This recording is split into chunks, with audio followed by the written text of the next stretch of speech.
babefundisi bonke abakhona, noma babefundisi bonke abakhona egameni lokusetshenziswa uNkulunkulu. Ngiyabonga kakhulu uNkulunkulu ongenzela umusa. Lapha akhona ukuhlakanipha nokuqonda nokwazi. Kodwa kuwumusa kaNkulunkulu, yikho ukuthi uyakhazimula uJesu wamabandla. uNkulunkulu wethu uyakhazimula ngezikhathi zonke.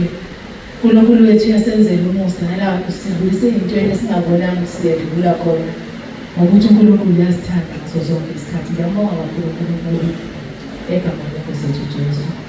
Kulesi sikhathi ngidedela ikhaya yasentabeni egameni lenkosi yethu Jesu.